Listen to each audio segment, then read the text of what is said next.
Le XXe siècle aura été marqué par l'affrontement entre deux grandes visions de la justice sociale.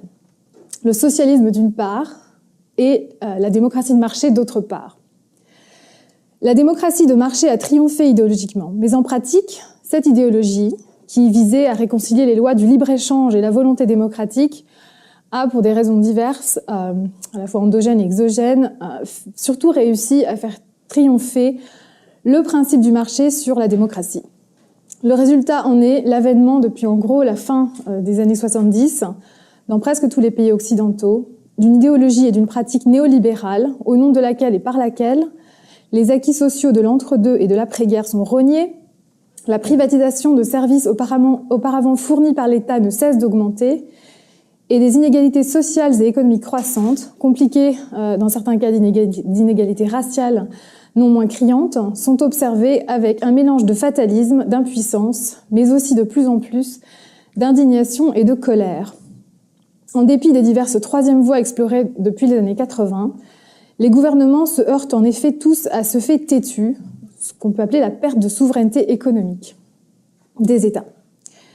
C'est ce que mon compatriote Thomas Piketty, qu'on ne peut pas soupçonner d'être particulièrement favorable à l'idéologie néolibérale, appelle le mythe de la souveraineté nationale, et qui fait référence à l'illusion que les gouvernements pourraient encore aujourd'hui faire appel à l'arsenal classique de l'État souverain pour effectuer de la redistribution fiscale et corriger les inégalités, par le moyen de l'impôt sur la fortune, l'impôt sur les entreprises, le salaire minimal, les programmes anti-pauvreté, etc., etc. Depuis les années 80 au moins, le capital peut facilement échapper à l'impôt en se réfugiant dans les paradis fiscaux, les grandes compagnies peuvent facilement et ont de fait massivement relocalisé leurs unités de production vers les pays à bas salaire, et les marchés pénalisent systématiquement toute politique défavorable aux grands créanciers internationaux. C'est cet effondrement de la souveraineté nationale dans le domaine économique qui a probablement, entre autres raisons, conduit François Mitterrand, par exemple en France, à prendre le tournant de la rigueur dès 1982, soit un an à peine après avoir été élu sur un programme socialiste extrêmement redistributif, tout comme il aura conduit en moins de quelques jours au revirement spectaculaire d'Alexis Tsipras au printemps 2015, alors même qu'un référendum venait d'entériner sa politique populiste et son refus proclamé de la politique d'austérité voulue par Bruxelles. D'une certaine manière, on peut dire que Reagan aux US et Thatcher en Angleterre étaient plus lucides, ayant accepté de plein gré, quoique évidemment avec un enthousiasme idéologique beaucoup moins compréhensible, ce qui paraît rétrospectivement comme un fait et une contrainte politique incontournable. L'État moderne n'a, semble-t-il, plus les moyens économiques et politiques des politiques redistributrices généreuses inventées au milieu du XXe siècle. Le problème supplémentaire, c'est qu'à mesure que l'État perd de sa souveraineté économique, c'est la démocratie elle-même qui en vient à souffrir. À mesure que les inégalités économiques se creusent, en effet, elles créent une inégalité politique entre les citoyens, au bénéfice d'élites internationalisées et de grandes corporations qui sont en général favorables à l'ouverture toujours plus grande au commerce mondial et plutôt opposées aux politiques redistributrices et régulatrices. C'est en effet là le vrai, si ce n'est le seul problème des inégalités économiques croissantes. Elles créent une contamination de ce que Michael Walzer appelle les sphères de justice, c'est-à-dire que les plus riches, ayant accumulé des fortunes largement non imposables et non imposées, sont maintenant en mesure d'avoir une influence disproportionnée sur la politique de leur pays et souvent aussi sur la politique de pays qui ne sont pas les leurs. Et ce, dans un sens qui tend à renforcer en une boucle rétroactive vicieuse les inégalités économiques et sociales. Aux États-Unis, aujourd'hui, plus de 400 personnes possèdent à elles seules plus que les 150 millions d'individus en bas de l'échelle économique. Cette concentration des richesses s'observe alors même que les travaux récents de Martin Gilens et Benjamin Page, dont vous avez sans doute entendu parler, montrent qu'il n'y a pas aujourd'hui, s'il n'y en a jamais eu, de corrélation indépendante entre les préférences exprimées par la majorité des Américains, des citoyens américains, et les politiques publiques.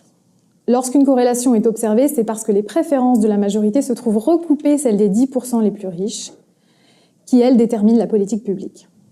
Aux États-Unis aujourd'hui, Goldman Sachs ou les frères Koch peuvent pratiquement se payer, si ce n'est un président, cela reste à voir, tout au moins les politiques publiques qui leur plaisent. De manière similaire, en Europe aujourd'hui, on peut dire que Goldman Sachs a plus de pouvoir que le gouvernement démocratiquement élu de Grèce. Pour toutes ces raisons, et bien d'autres, il est difficile de ne pas croire que nous sommes entrés dans l'ère de ce que le sociologue britannique Colin Crouch appelle des post-démocraties. Des sociétés qui ont toutes les apparences de vraies démocraties, des élections libres, des médias relativement indépendants, le droit de vote pour tous, et pourtant des sociétés où il y a des connexions complètes entre les élites gouvernantes et les majorités insatisfaites, et où l'égalité de droit s'accommode d'inégalités de fait énormes, et ne se traduit plus par une égalité d'opportunités. Des démocraties vidées de leur substance, en quelque sorte, des coquilles vides. Si ce constat pessimiste, j'en ai bien conscience, est correct, comment dans ces conditions penser la justice sociale ?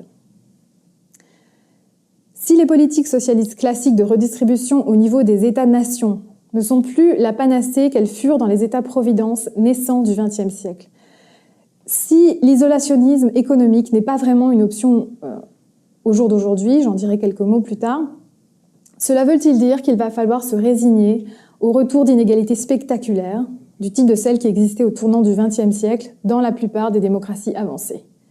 Et jusqu'à quand? Faudra-t-il attendre alors l'émergence d'une forme d'État mondial, ou en tout cas d'entité à l'échelle internationale capable d'imposer des taxes crédibles sur les flux de capitaux, un impôt mondial sur la fortune, une régulation centralisée du marché mondial, capable en somme de résoudre le problème d'action collective entre les pays résultant à l'heure actuelle en un dumping social généralisé. Faut-il, en d'autres termes, prendre son mal en patience et renoncer à la justice sociale à notre époque, et peut-être pour nos enfants et petits-enfants? Je ne le pense pas, encore que je pense que rien ne pourra fondamentalement entraver l'augmentation des inégalités sociales et économiques dans les pays développés d'ici au moins quelques décennies. Pas même le socialisme démocratique à la Bernie Sanders aux États-Unis, qui arrive en fait 70 ans un peu tard et en fait a probablement peu de chances de passer. Il y a cependant une autre voie qui ne passe pas par la politique redistributrice d'une entité gouvernementale, qu'elle soit étatique ou plus vraisemblablement, comme je viens de le suggérer, interétatique ou même supra-étatique. C'est une voie qui ne requiert pas la souveraineté économique des États, encore qu'elle requiert un certain degré d'intervention de leur part, et qui peut les aider à atteindre leurs fins de manière indirecte. C'est une voie qui n'a pas, par ailleurs, à choisir entre capitalisme et socialisme, en tout cas pas immédiatement, et qui échappe ainsi aux conflits idéologiques classiques. Il s'agit d'une politique prédistributive visant à transformer la manière dont le secteur économique lui-même génère des profits et crée des inégalités. Cette politique agit au niveau de la structure même des entreprises. Si les entreprises étaient structurées et dirigées de manière démocratique, que se passerait-il? Et ici, j'aimerais vous inviter à faire avec moi 3 petites expériences de pensée, en quelque sorte. Imaginons que Walmart soit une entreprise démocratique, au sens minimal où les employés auraient un nombre de représentants au niveau du conseil d'administration. Imaginez-vous qu'ils accepteraient que l'employé de base soit payé $10 de l'heure, soit environ 22 000 $ par an, alors que le CEO est payé 22 millions de dollars par an. C'est le montant touché en 2015 par le dernier CEO en date. C'est-à-dire 1000 fois plus que l'employé de base. Imaginez-vous aussi que les cadres au sommet pourraient continuer à toucher des bonus énormes, même en période de mauvais résultats, alors que les salaires et bonus des autres employés sont réduits, ou que des employés sont congédiés du jour au lendemain. Deuxième cas de figure, deuxième petite expérience de pensée. Imaginons maintenant qu'Apple, une entreprise multinationale qui produit essentiellement en Chine, en faisant travailler des masses de travailleurs pauvres pour une clientèle essentiellement occidentale, soit démocratisée du jour au lendemain, de telle sorte que là encore, au niveau du conseil d'administration, on ait des représentants des employés, mais aussi des consommateurs et aussi des sous-contractants. Et des représentants de la chaîne de sous-traitants. Que se passerait-il? Des travailleurs continueraient-ils à se suicider en se jetant du haut des usines de production Foxconn? Est-ce que des iPhones au rebut continueraient à polluer des lacs entiers et à les transformer en marécages toxiques? Est-ce que les consommateurs seraient obligés de racheter des câbles nouveaux à chaque fois qu'Apple sort une nouvelle itération de ses produits. Troisième expérience de pensée, imaginons un Facebook démocratique. Cette fois au sens d'un Facebook qui serait une compagnie à but non lucratif, dirigée par des représentants des usagers, élus par eux à intervalles réguliers. Qu'arriverait-il alors aux millions de dollars générés par les activités des usagers de Facebook? Vous et moi. Serions-nous constamment espionnés dans toutes nos activités en ligne? Nos données personnelles seraient-elles vendues au plus offrant? Aurions-nous eu à subir des expériences visant à manipuler notre humeur sans y avoir jamais donné notre consentement? Aujourd'hui donc, j'aimerais vous parler de l'entreprise démocratique comme d'une autre voie possible vers la justice sociale au sens large de justice économique et sociale. Et je voudrais avancer l'argument suivant. Si le système économique capitaliste tel que nous le connaissons, qui génère des richesses en même temps qu'une distribution extrêmement biaisée de ces richesses, ne peut plus être entièrement contrôlé de l'extérieur, peut-être est-il temps d'essayer de le contrôler de l'intérieur, dans un lieu de pouvoir où l'essentiel de ces inégalités dont nous plaignons sont générées au quotidien. Si nous démocratisions à la source et en amont de l'économie le moteur même des inégalités, que se passerait-il? Même s'il s'avère que j'ai tort sur le diagnostic des causes de la croissance des inégalités et qu'il est possible en réalité de les résoudre par la politique de redistribution et régulation classique, l'entreprise démocratique est au minimum une stratégie complémentaire qui mérite d'être explorée. L'entreprise démocratique, j'aurai l'occasion de le préciser, c'est pour moi au sens large un effort pour donner ou redonner du pouvoir à l'ensemble des individus qui forment une communauté donnée, y contribuent et sont affectés par elle. Je m'empresse de préciser que la plupart des idées que je subsume sous ce concept ne sont pas neuves. Un certain nombre de gens qui s'époumonnent sur le sujet depuis un certain temps, notamment le sujet des coopératives. Le Capital au XXIe siècle de Piketty contient également des passages brefs mais très clairs, évoquant la gouvernance démocratique des entreprises comme solution prédistributive à la croissance des inégalités dans le monde occidental. Mon but aujourd'hui n'est pas tant l'originalité que l'identification et l'étiquetage correct d'une solution qui n'est pas assez clairement identifiée, selon moi, et trop souvent confondue avec des solutions proches mais distinctes comme la démocratie en entreprise ou le capitalisme partagé. Donc ce que je vais dire mérite d'être dit et redit parce que ce n'est pas, à mon sens, suffisamment compris et entendu. Mais d'abord, qu'est-ce que la justice sociale? À supposer que cela veuille dire quelque chose, et nous ignorerons donc ici la critique hayékienne et des libertariens, la justice sociale peut vouloir dire au moins deux choses. Ce peut être tout d'abord un certain type de société, une société caractérisée en particulier par le fait que les citoyens y ont un certain nombre de droits, de libertés et d'opportunités sociales et économiques. Dans l'idéal, ces droits et opportunités seraient strictement égalisés, indépendamment de la couleur, du sexe, du genre, de la religion ou des préférences sexuelles des individus. En pratique, une telle société ressemblerait aux sociétés que l'on associe avec l'âge d'or de l'État-providence, donc peut-être la Suède, la Norvège, le Danemark. À quoi il faudra sans doute ajouter une réflexion sur la question raciale, en particulier aux États-Unis, où c'est un fait que la croissance des inégalités se fait là-bas plus particulièrement au détriment des hommes et femmes de couleur, et particulièrement de la communauté afro-américaine. Mais il y a une autre interprétation de la justice sociale qui en fait moins un résultat qu'un processus. Par justice sociale, on fait dans ce cas référence à une société dans laquelle les décisions sont passées au test de la raison publique, à l'échange de raisons entre individus libres et égaux. C'est une forme de démocratie délibérative, susceptible de générer le type de société que je viens juste de vous décrire, ou en tout cas une société où les inégalités sont justifiables aux yeux de tous, peut-être par exemple parce qu'elles sont organisées de manière à profiter aux plus défavorisés. Ces deux concepts de justice sociale, l'un substantiel, l'autre procédural, sont naturellement liés et on peut faire la prédiction qu'une société plus juste procéduralement serait aussi plus égalitaire substantivement. Mais cette prédiction faisait sens dans le contexte d'un État en vase clos, sans réelle interdépendance économique sur l'extérieur. Et donc on en revient à ce problème de la perte de souveraineté économique et des interdépendances avec les autres pays, les autres économies.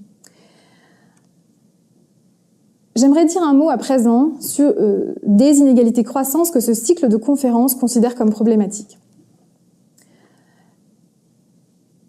On peut poser la question suivante. Pourquoi réduire les inégalités est-il un problème de justice sociale aujourd'hui? Cela va moins de soi qu'on ne peut le croire. Tout d'abord, parce que le problème des inégalités aujourd'hui n'est plus celui auquel pensait Rawls, par exemple, et que l'État-providence a partiellement, je dis bien partiellement, résolu. Il ne s'agit plus de réduire l'écart entre les 1 à 10% les plus pauvres et le reste de la population. Aujourd'hui, le problème qui anime nos réflexions, c'est sur les inégalités et qui anime l'activisme de mouvements populistes comme Occupy Wall Street, c'est l'écart entre les 99% et les 1% du sommet de la société. C'est l'écart donc entre une classe moyenne qui se sent de plus en plus déclassée et une fraction de la population que de multiples facteurs ont rendu démesurément riche.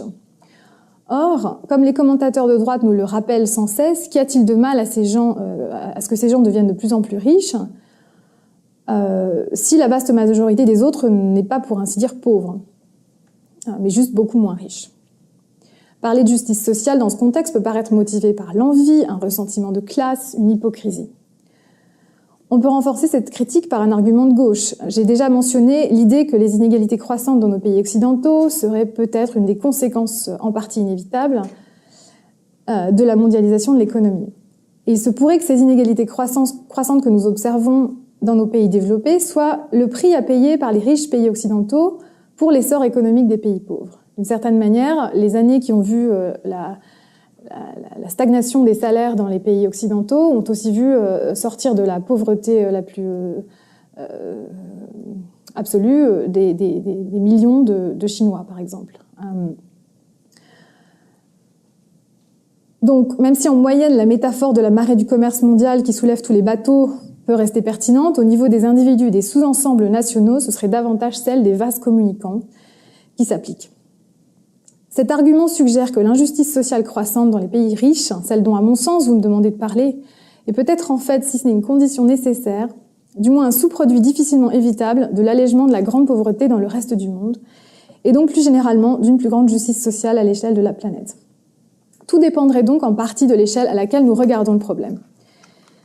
Si l'on prend une perspective moins centrée sur les problèmes de l'Occident, il est moins clair que la situation est empirée au cours des dernières 30 années pour la masse globale des pauvres du monde. En d'autres termes, en bons libéraux ou sociaux-démocrates, on peut se demander pourquoi la priorité devrait être de réduire les inégalités croissantes dans les pays riches. C'est une question que je n'ai pas l'intention de résoudre, mais que je souhaite ne pas passer sous silence, parce qu'elle pose un dilemme certain aux réformistes et aux penseurs de la justice sociale. En théorie, il est vrai, on devrait pouvoir concilier une réduction des inégalités au sein des pays riches avec la croissance des pays pauvres et aussi une réduction des inégalités au sein de ces pays pauvres. Notre question de départ peut donc être ainsi reformulée. Comment peut-on réaliser la justice sociale dans les démocraties avancées et donc les pays développés sans pour autant le faire au détriment des pauvres du monde entier ? Il semble que cette reformulation est nécessaire pour que la question passe le test d'un universalisme moral minimal. Donc, ça veut dire que les conditions de légitimité de notre question excluent au moins un type de solution possible aux inégalités dans les pays riches. C'est l'isolationnisme économique. Si, pour des raisons morales, on doit continuer à entretenir des relations commerciales avec le reste du monde, parce que pour l'humanité dans son ensemble, c'est un jeu à somme positive, comment dans ce cas résoudre le problème de distribution interne aux pays développés ? Comment redistribuer les fruits de la croissance mondiale pour qu'elle ne bénéficie pas au seul 1% du monde en l'absence à la fois d'un État mondial capable d'opérer les régulations et redistributions requises ou de la solution de facilité qui consisterait à retourner à l'ère des États-nations en vase clos. C'est ici qu'intervient cette troisième voie dont je vais vous parler, l'entreprise démocratique. Au sens le plus large, l'expression entreprise démocratique a deux significations. C'est à la fois l'entreprise traversée de part en part par un principe démocratique, mais c'est aussi le mouvement que représente le processus de démocratisation d'une société ou d'une communauté. Il y a quelque chose d'inspirant, je trouve, à l'expression, qui suggère que le cheminement vers la démocratie, ce n'est pas juste une question de constitution, de loi, de régulation, de charte ou même de règlement intérieur, mais une démarche et un élan, un effort collectif et participatif. Une entreprise. Une première interprétation, donc, qui ne serait pas la bonne, serait de confondre l'entreprise démocratique avec une notion plus restreinte, celle de la démocratie en entreprise, et en particulier une forme particulièrement faible de cette dernière, qui est ce qu'on appelle le management participatif. Certains entendent par entreprise démocratique l'absence de hiérarchie, l'autonomie des employés, le crowdsourcing interne et la consultation des employés par divers moyens. Toutes ces pratiques ne s'appliquent en général qu'à des niveaux subalternes ou au sein de départements précis, et certainement en deçà de du niveau où se trouve le vrai pouvoir, c'est-à-dire le niveau du conseil d'administration. Ces pratiques ont un certain mérite et elles offrent une forme de reconnaissance et d'autonomie aux employés qui sont importantes à la fois pour la psyché de l'individu et aussi la réduction de la dissonance cognitive entre le statut d'employé et le statut de citoyen, qui alimente l'apathie politique et le malaise social. Néanmoins, dans la mesure où il n'y a pas partage du pouvoir décisionnel réel, celui qui porte sur les salaires, celui qui porte sur la distribution des profits, celui qui porte sur la stratégie de l'entreprise, ce type de démocratie est très limité et pour ne pas dire superficiel. L'entreprise démocratique, ce n'est pas non plus ce que certains appellent le capitalisme partagé, le shared capitalism, c'est-à-dire ces divers systèmes de compensation pour les employés qui consistent à les transformer en actionnaires, au moins partiellement, de leur propre compagnie, généralement de façon à leur donner une plus grande incitation à la performance. Ce type de compensation est souvent lié au management participatif, dans la mesure où l'incitation à la performance est souvent plus à même de donner des résultats si elle est combinée à une plus grande autonomie des employés dans l'accomplissement de leurs tâches. Mais là encore, il ne s'agit pas d'une délégation du vrai pouvoir. On peut enfin être tenté de confondre l'entreprise démocratique avec l'entreprise citoyenne, civique, ou responsable, c'est-à-dire l'entreprise qui subordonne la recherche du profit aux contraintes d'un certain nombre de principes comme le respect des droits des individus, le bien-être de la communauté, des considérations écologiques. Cette entreprise, c'est celle censément à l'horizon de toute cette littérature sur la responsabilité sociale d'entreprise et aussi à l'horizon de cette littérature plus récente et censément plus radicale sur l'entreprise sociale.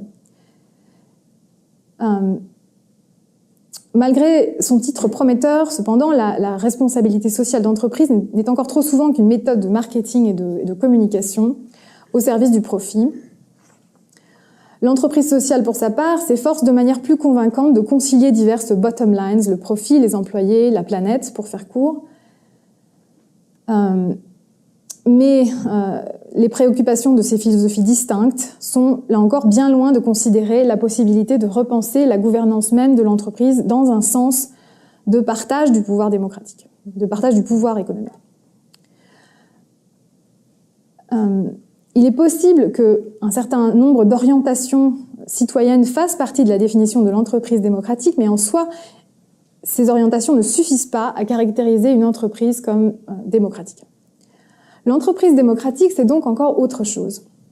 Au sens le plus exigeant, c'est quelque chose de familier, c'est la coopérative d'employés, de producteurs, de consommateurs, d'usagers, dans laquelle chaque membre a un droit de vote égal à celui des autres, indépendamment du nombre de parts de la société qu'il possède, ou non d'ailleurs. Pour être authentiquement démocratique, une entreprise doit ainsi diffuser et déléguer le vrai pouvoir aux différentes parties prenantes légitimes, et ce sur un mode a priori égalitaire, c'est-à-dire une personne, un vote, plutôt que proportionnel, par exemple, au nombre d'actions possédées. Une entreprise démocratisée est donc gouvernée pour, par et au nom de son démos propre, la question cruciale étant bien sûr de savoir qui fait partie de ce démos de l'entreprise. Sont-ce les seuls actionnaires ou bien les employés, les usagers, les clients, les sous-traitants ? À ce stade de l'analyse, ma réponse est que la définition variera par type d'entreprise, par contexte et par nature de l'activité. Mais il est clair que ce démos inclura bien plus que les actionnaires. Alors, il est vrai, en général, la coopérative implique que les membres soient non seulement gérants, mais propriétaires de la coopérative. Cela invite à se poser la question suivante. Parler d'entreprise démocratique fait-il seulement sens s'il y a stricte congruence entre actionnaires et preneurs de décision, ou représentants des actionnaires? Je ne souhaite pas pour ma part retenir cette définition étroite de l'entreprise démocratique qui tendrait à suggérer que les seules entreprises démocratiques sont des coopératives, parce que d'une certaine manière, cela reviendrait à accepter une thèse conservatrice, la thèse de l'actionnariat roi, la thèse selon laquelle ne peuvent avoir vocation à diriger l'entreprise que les seuls investisseurs en capital. Or, et ici je suis le travail de ma collègue et co-auteure Isabelle Ferreiras, ainsi que d'un grand nombre d'autres contributeurs à cette littérature en expansion sur la question des stakeholders, des parties prenantes, il y a des stakeholders légitimes, des parties prenantes légitimes, bien au-delà des actionnaires. Donc l'entreprise démocratique, c'est celle qui prend en compte les voix de toutes ces parties prenantes légitimes, tous ces individus qui investissent dans l'entreprise des choses autres, mais non moins réelles et à valoriser que de l'argent. Je veux donc étendre le concept de l'entreprise démocratique au-delà du cas de figure de la coopérative à strictement parler. Cela revient donc à établir une priorité de la question du contrôle sur la question de la propriété. C'est la nature du contrôle d'une entreprise qui détermine si elle est démocratique ou non, plus que la question de qui la possède. Une raison peut-être pragmatique de privilégier le contrôle, c'est que par lui peuvent être aisément introduits des systèmes de capitalisme partagé dont je parlais auparavant. En revanche, il paraît moins facile de faire le chemin inverse de la propriété, du capitalisme partagé, au vrai contrôle politique.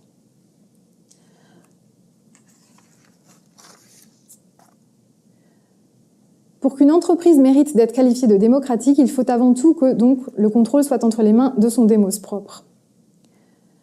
Que l'entreprise appartienne de fait au démos lui-même, c'est peut-être le meilleur cas de figure, mais pas forcément, en partie parce que faire en sorte que les employés, par exemple, soient aussi actionnaires, consiste à les forcer à mettre tous leurs œufs dans le même panier, d'une certaine manière, et à donc à porter des risques financiers extrêmes, comme on l'a vu dans le cas, par exemple, de Enron, où effectivement les employés ont perdu non seulement leur emploi, mais leur retraite.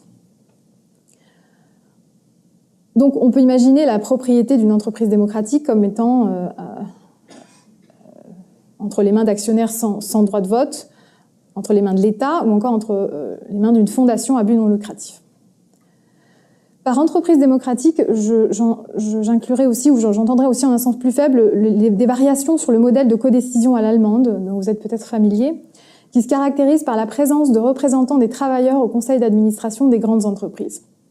Dans le modèle allemand, au final, les représentants du capital restent au contrôle de 51% des voix. Néanmoins, dans la mesure où il donne une voix réelle aux travailleurs au plus haut niveau de l'entreprise, ce modèle se rapproche de cette notion d'entreprise démocratique que je vous propose ici. Donc pour synthétiser un petit peu mon propos, je comprends ainsi sous le terme d'entreprise démocratique un continuum de pratiques et d'institutions qui ont en commun la responsabilité de mettre la responsabilité de la gouvernance au plus haut niveau de l'entreprise, qui ont en commun la responsabilité de la gouvernance au plus haut niveau de l'entreprise envers diverses parties prenantes au-delà des actionnaires, telles que les employés, les usagers, ce qu'on appelle maintenant les producteurs usagers. Je pense aux utilisateurs de Facebook qui sont à la fois des usagers et des producteurs de contenu, et même les consommateurs et les sous-traitants, là où leur prise en compte est pertinente. De la même manière que nous acceptons dans le domaine politique un continuum de sociétés comme méritant le terme de démocratie, la figure de l'entreprise démocratique peut être hiérarchique ou plate, représentative ou participative, pour le profit ou social, du moment qu'elle place les parties prenantes légitimes en position de contrôle résiduel.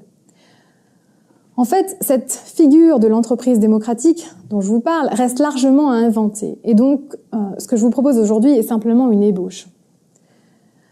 Avant d'aller plus loin, permettez-moi de prendre une perspective historique sur cette question de l'entreprise démocratique. Ce n'est pas, comme je l'ai déjà dit, une idée entièrement neuve, et dans la mesure où elle recoupe et inclut l'idée de démocratie en entreprise ou la coopérative, on peut la faire remonter en fait à l'ère des progressistes aux États-Unis. C'était un mouvement qui vantait ce qu'on appelait alors la démocratie industrielle. Et le terme démocratie industrielle faisait lui-même écho à la pensée des socialistes européens du XIXe siècle, Proudhon en France, Sidney Beatrice Webb, William Thomson, Robert Owen ou encore John Stuart Mill en Angleterre. Dans les années 70 et 80, une idée similaire a été remise au goût du jour par des théoriciens politiques comme Carol Pateman ou Robert Dahl. Et ces dernières années, je note un effort par plusieurs penseurs de faire des propositions de réforme de l'entreprise dans un sens qui paraît démocratique. Alors, que ce soit au sens très minimal de capitalisme partagé, au sens beaucoup plus radical de mise en place, par exemple, d'une forme de bicaméralisme économique. Là encore, ma collègue Isabelle Ferreira a fait cette proposition d'une chambre du travail qui ferait écho à la chambre du capital, qui est censé être le conseil d'administration actuel des entreprises. Ou encore les projets plus classiquement socialistes de socialisation des investissements combinés à la démocratisation de la gouvernance interne des entreprises d'État, de ces entreprises d'État. On observe en fait ce qui me semble être un retour du refoulé. Pendant les années Reagan, le thème des coopératives faisait éculé, poussiéreux, yougoslave. Maintenant que Bernie Sanders a rendu le moment de socialisme, si ce n'est sexy, en tout cas dissible et même légitime, ce qui est un exploit dans le contexte américain, comme tous les commentateurs s'accordent à le reconnaître. Maintenant que le modèle du socialisme dans la tête des gens, ce n'est plus l'Union soviétique totalitaire, mais le Danemark social-démocrate opulent d'aujourd'hui, il devient, je pense de même, possible d'envisager la gouvernance démocratique des entreprises comme un sujet sérieux. Et je considère comme un signe de ce regain d'intérêt le fait que 2012 a été consacrée année de la coopérative par l'Assemblée générale des Nations unies et qu'à la suite de cette décision, l'Alliance internationale des coopératives a déclaré 2011-2020 la décade des coopératives. Je considère également comme un signe la publication de plusieurs livres sur le sujet dans les 3 dernières années, dont un livre excellent que je vous recommande qui s'appelle Collective Courage, A History of African American Cooperative Economic Thought and Practice par Gordon Nembar, qui est une lecture essentielle sur la philosophie, l'histoire et la pratique des coopératives dans la communauté noire américaine. Il semblerait donc que l'ignorance étrange envers les coopératives comme solution à apporter à la grande pauvreté, aux maux sociaux et en général à la croissance des inégalités, soit en voie de correction. Alors maintenant, vous allez me demander, mais quels espoirs peut-on fonder sur ces entreprises démocratiques, dont les coopératives seraient en quelque sorte le fer de lance? Pourquoi peut-on espérer que la multiplication des entreprises démocratiques, une nouvelle écologie économique basée sur cette institution, contribuerait à la réduction des inégalités et donc formerait une voie vers la justice sociale?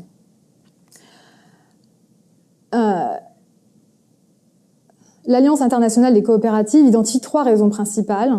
Dans son plan pour une décade coopérative, elle avance que les coopératives créent plus d'engagement, plus de productivité, plus de développement durable. Ça semble naturellement trop beau pour être vrai, formulé comme ça de manière assez abstraite. Mais il y a pourtant des raisons plus spécifiques d'avoir confiance en ces prédictions. Rappelons-nous ce que nous disions plus haut sur l'origine des inégalités de revenus dans le monde aujourd'hui. Pour l'essentiel, elles viennent de la distribution du surplus produit par les travailleurs au reste de la société. Et dans la mesure où l'État redistributeur n'est plus très efficace pour prélever une partie de ce surplus et le redistribuer de manière équitable, c'est aujourd'hui essentiellement la classe des possesseurs de capital et des dirigeants d'entreprise qui le place au sommet, qui détermine le degré d'inégalité dans une société donnée. À l'heure actuelle, donc dans l'entreprise non démocratique, la différence entre les revenus au sommet de l'échelle et au bas de l'échelle est de 1 à 400. Dans les années 70, elle était de 1 à 40. Donc autrement dit, en moyenne, le CEO est payé 400 fois plus que l'ouvrier en bas de l'échelle. Et pour certaines entreprises, le cas de Walmart par exemple vient à l'esprit, c'est de 1 à 1000, c'est l'exemple que j'ai donné plus tôt. Mais dans l'entreprise démocratique, on peut supposer que de telles différences seraient considérablement réduites et que les extrêmes absurdes de type Walmart n'existeraient tout simplement pas. À preuve, le fait que, par exemple, dans le grand groupe de coopératives Mandragon, le différentiel, qui était de 1 à 4, je crois, dans les années du début, dans les années 50, est seulement passé de 1 à 6, au pire de 1 à 8 dans les années 2000. Si on prend une coopérative comme Costco, par exemple, le CEO est payé quelques centaines de milliers de dollars, donc loin des 23 millions de dollars qui sont allés à son confrère de Walmart. Et par contre, les employés de Costco sont payés 20 $ de l'heure contre 10 $ de l'heure pour les employés de Walmart.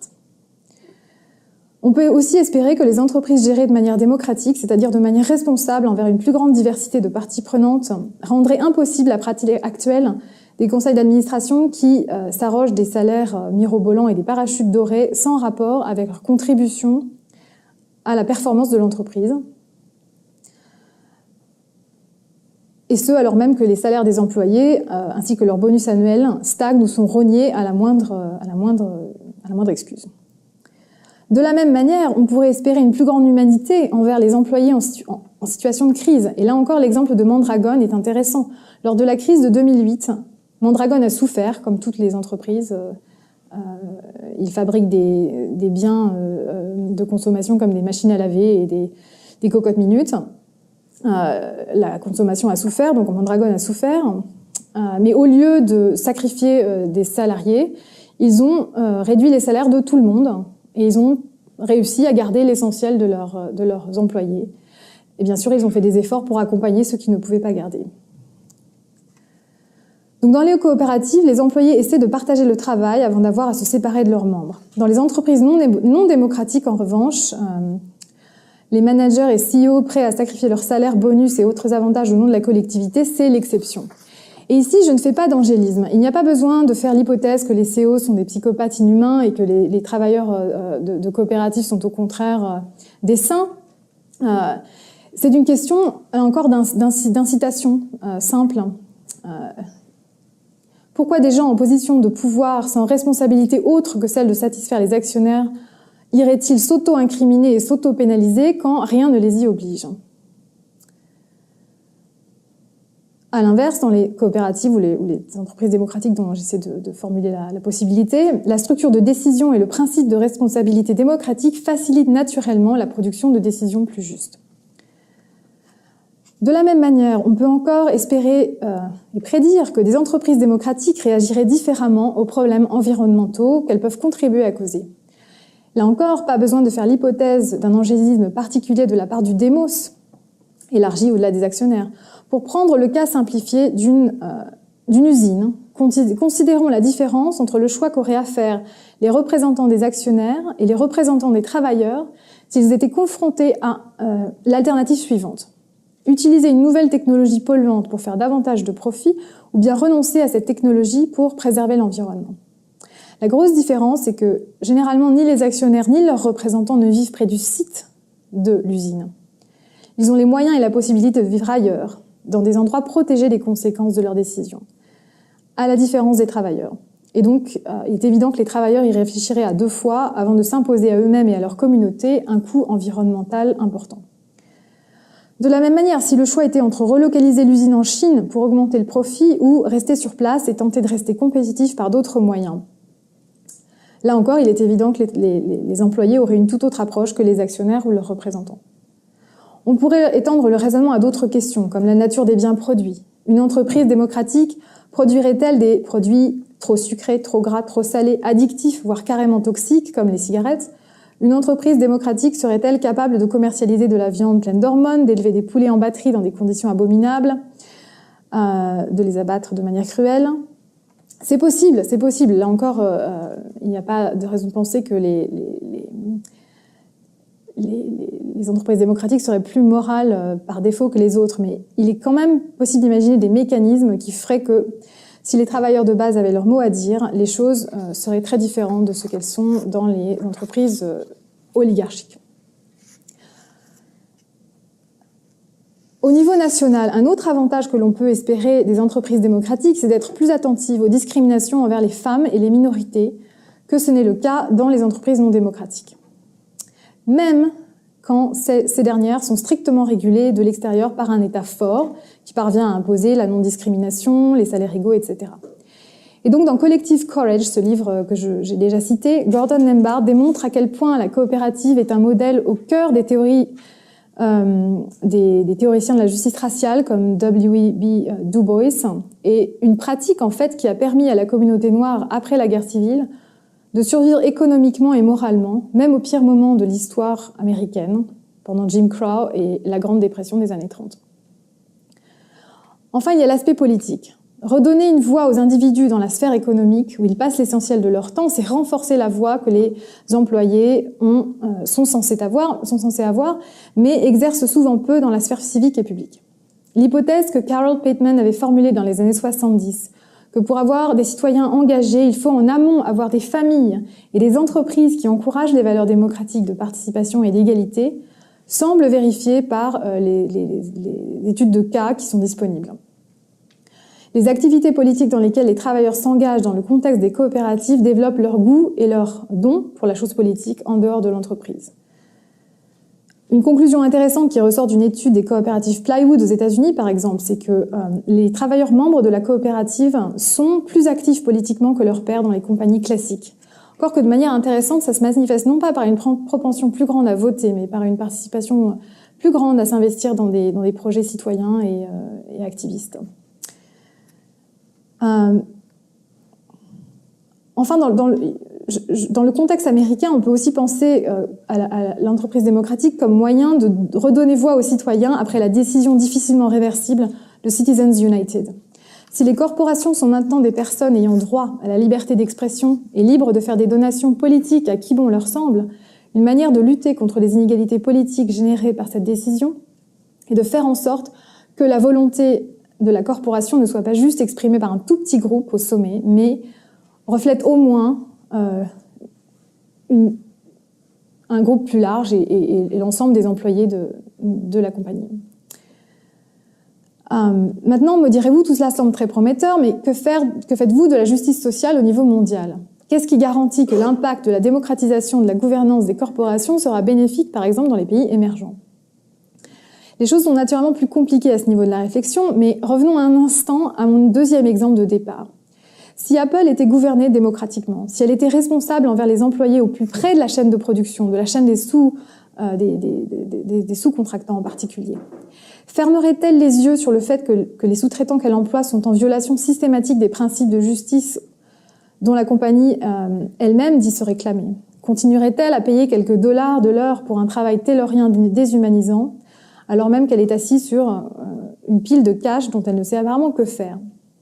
Il est possible que des entreprises démocratiques s'avèrent aussi cyniques et âpres au gain que les entreprises oligarchiques classiques. Pour des raisons intuitives, cependant, il me semble que c'est moins probable que pour une entreprise où les décisions sont prises par du personnel sans contact direct avec les employés, les consommateurs ou les sous-traitants et sans responsabilité envers eux. Par opposition à la masse anonyme d'actionnaires qui ont peut-être une conscience individuellement, mais dont le seul intérêt de groupe est la maximisation de leurs profits, de leurs dividendes.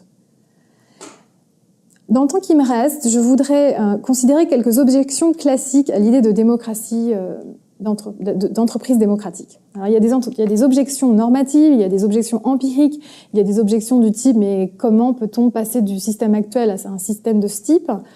Je ne peux pas les adresser toutes, mais je voudrais en mentionner quelques-unes, dont j'ai d'ailleurs parlé dans une récente publication avec ma co-auteure Isabelle Ferreras.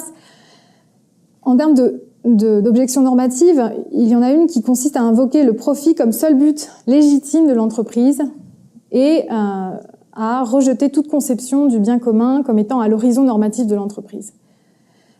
Cette objection est exprimée par la position classique de Milton Friedman, selon laquelle la responsabilité, je cite, « la responsabilité sociale d'une entreprise, c'est d'augmenter ses profits ».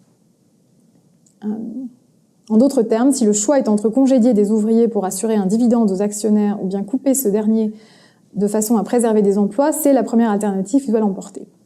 Cette croyance est enracinée dans un jugement controversé de la Cour suprême du Michigan de 1919, dans le procès Dodge versus Ford Motor Company. Les frères Dodge avaient intenté un procès à Henry Ford, qui était alors le CEO de Ford Motor, au motif qu'il avait failli à la maximisation de leurs profits.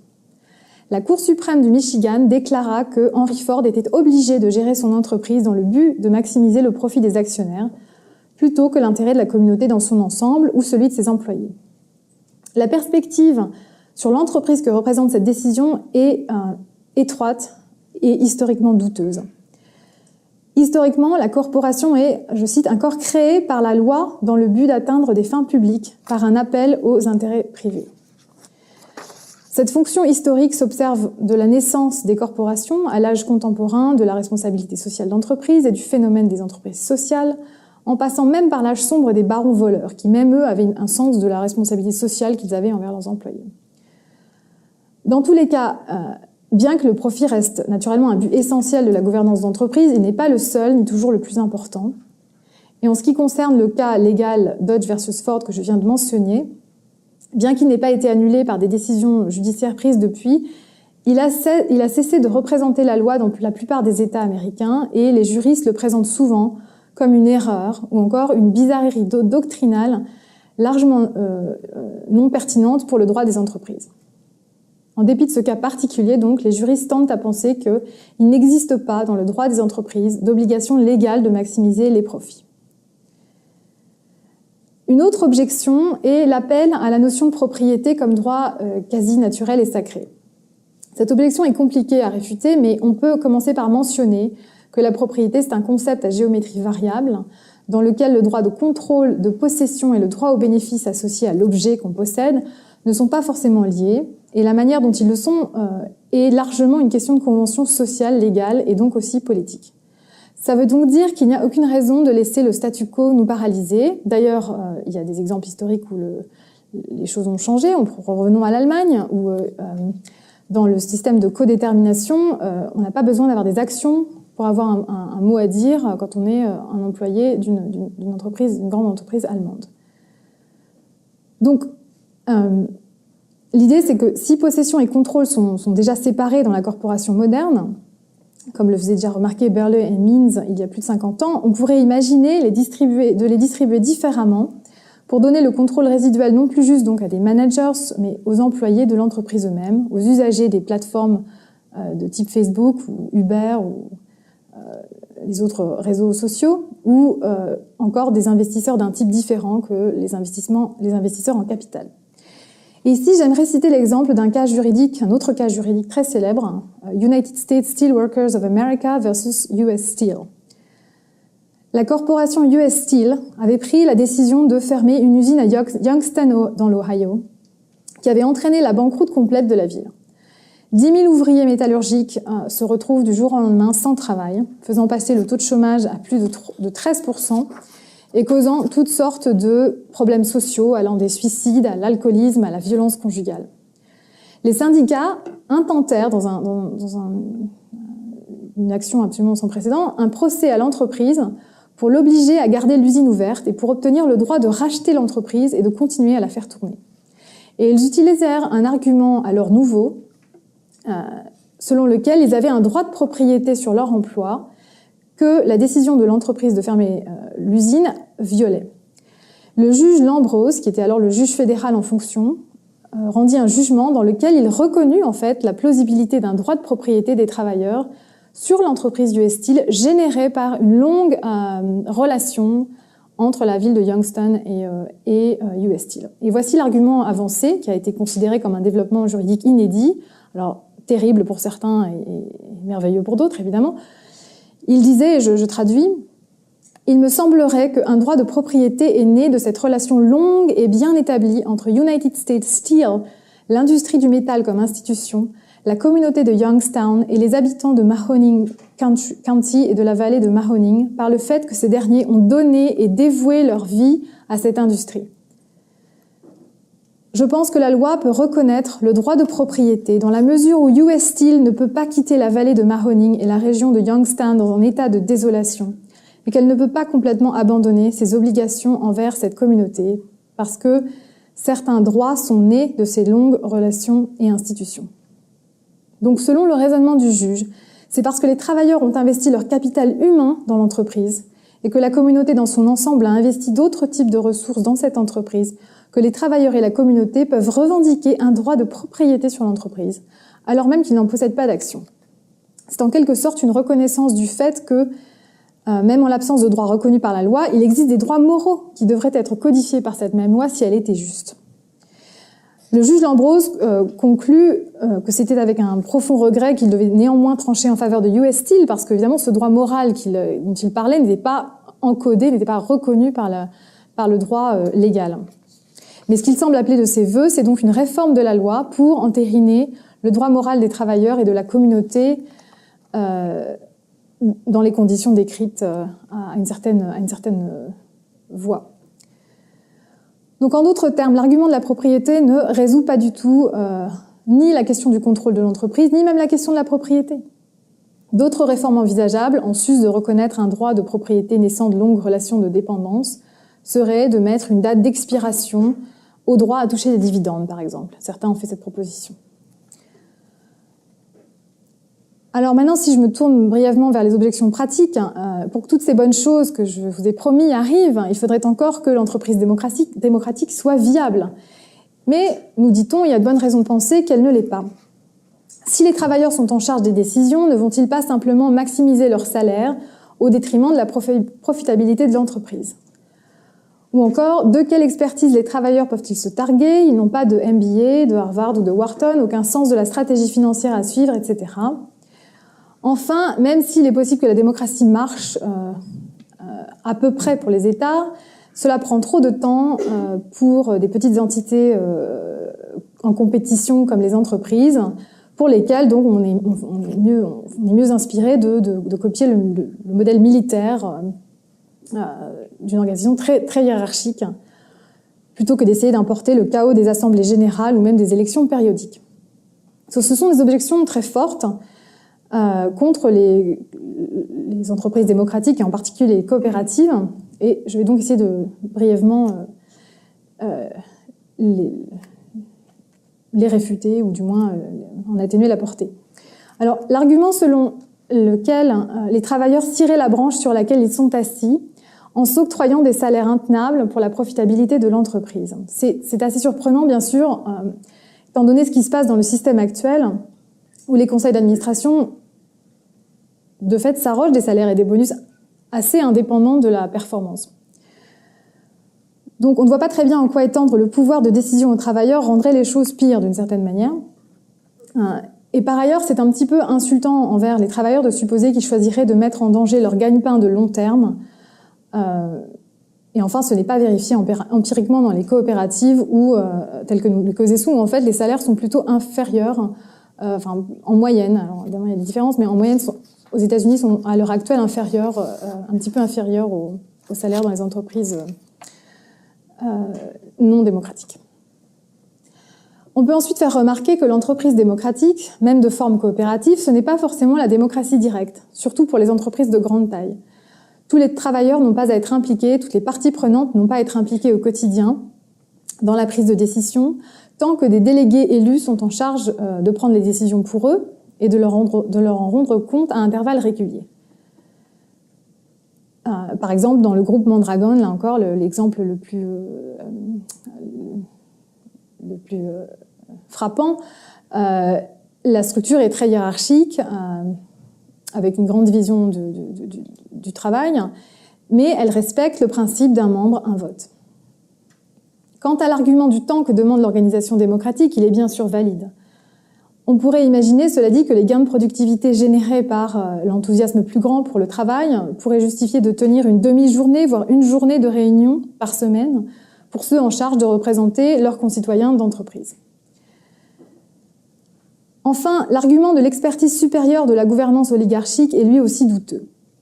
D'abord parce que l'expertise comparée d'un démos élargi par rapport à l'expertise des individus typiquement en place dans le système actuel est impossible à mesurer en l'absence de transparence comptable et financière. Et ici, je cite Piketty qui dit qu'en l'absence d'une telle transparence, je cite, « Il est facile de dire que les travailleurs et leurs représentants ne sont pas suffisamment informés des réalités économiques pour participer aux décisions d'investissement. » En d'autres termes, il est parfaitement possible que dans un environnement différent, sous conditions de transparence des données, une politique de ce qu'on appelle l'open book, des cadres démocratiquement élus seraient aussi compétents, voire plus compétents que les oligarchies non élues de MBAs actuelles. En effet, dans la mesure où la compétence importe, on peut même avancer, et là je m'appuie un petit peu sur mon travail précédent, sur l'intelligence collective en politique, on pourrait avancer que l'argument selon lequel la compétence, elle est située non pas juste dans une couche très, très limitée de cadres dirigeants, mais en fait, elle est située dans l'ensemble de l'entreprise. Et que donc, le meilleur moyen de mettre au jour cette dernière, c'est de donner à chacun les incitations à partager et communiquer ce qu'ils savent. Et les institutions et les pratiques démocratiques, d'un point de vue purement instrumental, semblent plus à même de favoriser cette découverte que les structures oligarchiques génératrices d'injustice qui encouragent plutôt les micro-comportements contre-productifs et la rétention générale d'informations. Donc de la même manière que les modèles d'intelligence collective dont nous disposons suggèrent que la démocratie est une bonne manière de gérer un État, on peut sans doute faire l'argument que c'est une bonne manière de gouverner une entreprise. Mais quoi qu'il en soit, ce type d'objection peut être réfuté par des données concrètes. Les coopératives, par exemple, ça marche.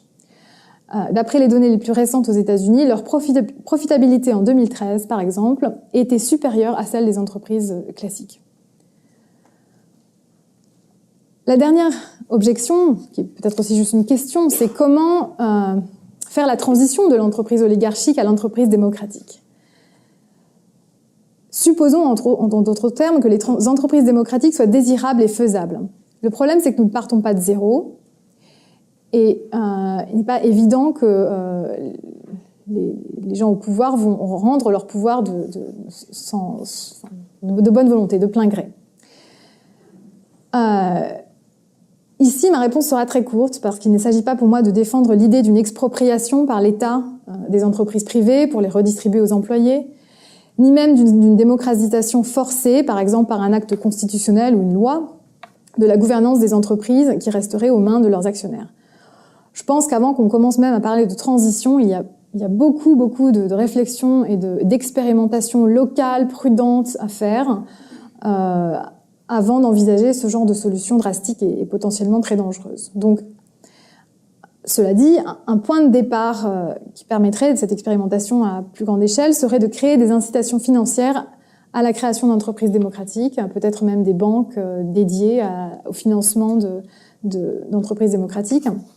Et c'est ici que le rôle des États revient au premier plan, parce qu'autant j'ai peut-être exagéré leur perte de souveraineté économique, autant pour ce genre de politique, ils ont encore beaucoup de moyens.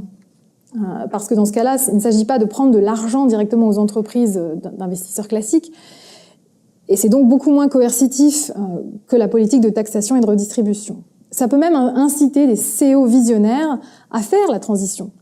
Il ne faut pas sous-estimer le pouvoir des idées, et je pense en particulier à ce CEO d'une entreprise de Seattle qui a fait passer le salaire minimal de ses employés à $70 000, parce qu'il avait lu dans le livre de Daniel Kahneman, Thinking Fast and Slow, que c'était en gros le salaire au-delà duquel l'argent n'ajoutait pas beaucoup au bonheur, mais qui permettait de vivre bien et d'être heureux. Donc, la prochaine étape pour des CEO de ce type serait peut-être de commencer à partager les rênes du pouvoir. Et je pense qu'il ne faut pas sous-estimer le rôle des idées dans ce domaine. Donc, à la question comment réaliser la justice sociale en situation d'inégalité croissante, ma réponse aura été essentiellement procédurale. Avant d'être une destination, un type de société, la justice sociale, c'est un processus de décision. C'est la capacité pour tous à contrôler les conditions de la vie en commun, et ce, sur un pied d'égalité. En d'autres mots, la justice sociale passe d'abord et avant tout par le retour à une démocratie saine et effective. Puisque les grandes corporations sont devenues la première menace de la démocratie politique, il y a une solution évidente: démocratiser la corporation elle-même, en faire un objet de contrôle populaire non pas par l'État, qui n'en a plus guère les moyens ni la légitimité, mais de l'intérieur. À ce titre, je vous ai présenté aujourd'hui un concept, l'entreprise démocratique, comme moyen de réaliser ce but. L'entreprise démocratique, comme j'espère être parvenue à le clarifier, c'est davantage que la démocratie en entreprise, davantage que l'entreprise sociale. Ce n'est pas forcément l'entreprise d'État, et ce n'est pas seulement la coopérative. J'entends donc par entreprise démocratique une entreprise dans laquelle les décisions clés sont, d'une manière ou d'une autre, directement ou par l'intermédiaire de représentants légitimes, entre les mains des parties prenantes pertinentes, à commencer dans la plupart des cas les employés. Vous me direz, comment définit-on le démos pertinent d'une entreprise donnée ? C'est une question que je n'ai pas abordée frontalement parce qu'elle demande une réflexion indépendante, longue et différenciée. C'est une question difficile et un chantier à explorer par industrie, par contexte, peut-être par pays. De la même manière que la question de savoir qui appartient au démos de nos États-nations a connu une évolution historique complexe, mais allant dans le sens d'une plus grande inclusion, des pauvres, des femmes, des minorités en tout genre, il faut faire le pari que le démos de l'entreprise sera peu à peu élargi à des actionnaires, aux travailleurs, aux usagers, aux sous-contractants, et à tous ceux et celles qui devraient avoir leur mot à dire sur des politiques d'entreprise qui affectent les rapports au sein et au-delà de l'entreprise. Il y a donc du pain sur la planche pour nous tous. Mesdames, Messieurs, merci de votre attention.